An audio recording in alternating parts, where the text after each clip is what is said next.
Buyrak usti bezi yetishmovchiligi asosan Addison crisis deb ham ataladi. Bunday bemorlarda asosan oldindan buyrak usti bezi yetishmovchiligi mavjud bo'ladi yoki bo'lmasa doimiy glyukokortikoid terapiya bilan shug'ullanib kelgan bemorlarda mavjud bo'ladi. Doimiy glyukokortikoid terapiya qabul qilgan bemorlarda nima bo'ladi? Qonida kortizol miqdori yuqori bo'ladi. Natijada gipotalamik gipofizar tizim ishlamaydi. Nimaga? Chunki qonda kortizol miqdori yuqori bo'lganligi hisobiga gipotalamik gipofizar tizim qonda kortizol yuqori, demak kortizol ishlab chiqarish shart emas degan maqsadda adrenokortikotrop gormon ishlab chiqarmaydi.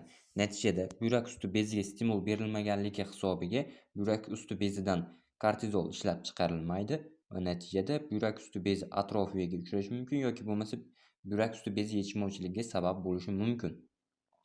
Endi bunday bemorlarda oddiy holatlarda yoki mashq paytlarida bu muammolarga sabab bo'lmasligi mumkin, lekin og'ir stress paytida, jarrohlik paytida, travma yoki bo'lmasa infeksiya paytida asosan bunday bemorlarda buyrak usti bezi ishlamaganligi hisobiga abdominal og'riqlar, qusish, qaytiqlish hamda ong buzilishi va shok rivojlanadi.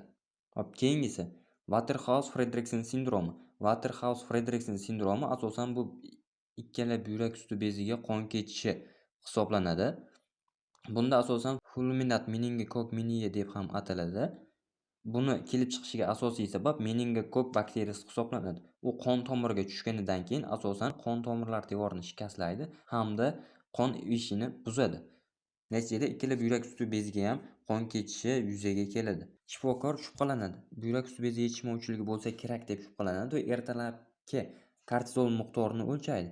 Endi kortizol miqdori normadan past bo'ladigan bo'lsa, unga adrenokortikotrop gormon beriladi va adrenokortikotrop gormon berilgandan so'ng yana qayta o'lchanadi. O'lchanganda yana normadan past bo'ladigan bo'lsa kortizol, demak buyrak usti bezi yetishmovchiligi mavjud degan qarorga keladi va qondan adrenokortikotrop gormonini o'lchaydi. Adrenokortikotrop gormon qonda ko'p bo'ladigan bo'lsa, demak gipofiz bezi yaxshi ishlayotgan bo'ladi va buyrak usti beziga yaxshi stimulyatsiya berayotgan bo'ladi. Demak, adrenokortikotrop gormoni ko'p, buyrak usti bezi yetishmovchiligi. Agarda qonda adrenokortikotrop gormon normadan past bo'ladigan bo'lsa, bizda buyrak usti bezi yaxshi ishlayotgan, gipofizda muammo bor degan qarorga keladi shifokor.